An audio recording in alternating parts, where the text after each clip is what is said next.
خصوصی تقریب میں شرکت کی اور پاک فوج کے ساتھ اظہار یکجہتی کا مظاہرہ کیا۔ شرکاء نے اپنے خطاب میں کہا کہ پاکستان کی تمام اقلیتیں دفاع وطن کے لیے اپنے بہادر افواج کی شانہ بشانہ ہیں۔ مزید اس بارے میں دیکھتے ہیں راشد خان کی رپورٹ۔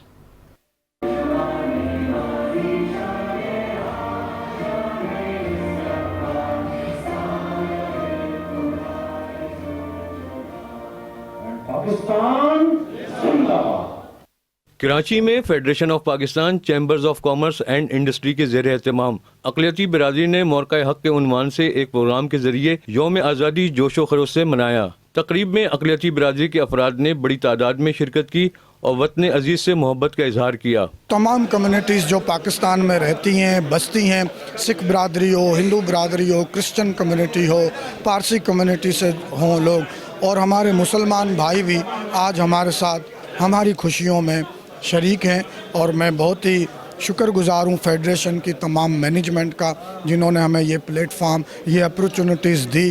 اقلیتی برادری کے نمائندگان نے خطاب کرتے ہوئے کہا کہ اقلیتی برادری پاکستان کی ترقی اور خوشحالی میں اہم کردار ادا کر رہی ہے اور اس طرح کے پروگرامز قومی یکجہتی کو فروغ دیتے ہیں۔ جو کمیونٹیز ہیں یہاں پہ، جو مائنورٹی کمیونٹیز ہے، وہ بہت اچھے سے یہاں پہ رہ رہی ہے، ہمیں کوئی تکلیف نہیں ہے۔ ہم اپنے جو مذہبی جو پلیسز ہیں ان کو ہم فریلی وزٹ کر سکتے ہیں، جو قائد اعظم نے ہمیں پرومس کیا تھا۔ اس موقع پر پاکستانی پرچم سے مشابہ ایک خصوصی کیک بھی کاٹا گیا۔ جشن آزادی مبارک، پاکستان زندہ باد، پاکستان زندہ باد۔ جو تقریب کا خاص جھلک رہا، شرکاء نے قومی ترانے اور ملی نغموں کے ساتھ اپنی وفاداری اور جذبہ حب الوطنی کا مظاہرہ کیا۔ میرے لیے تو یہ ایک نیا ایکسپیرینس تھا کہ چیمبر آف کامرس کے اتنے سارے جو ممبر اس میں شریک تھے اور کیسے سب یک دل تھے۔ ہمارے دل میں ایک ہی بات تھی، میرے خیال ہے، جو سب نے جو کچھ کہا پاکستان کی بہتری کے لیے، اور یہ مائنورٹیز کا خاص دن جو ہے پاکستان کے لیے، اس میں کیسے مل جل کو ایک ہوئے ہیں۔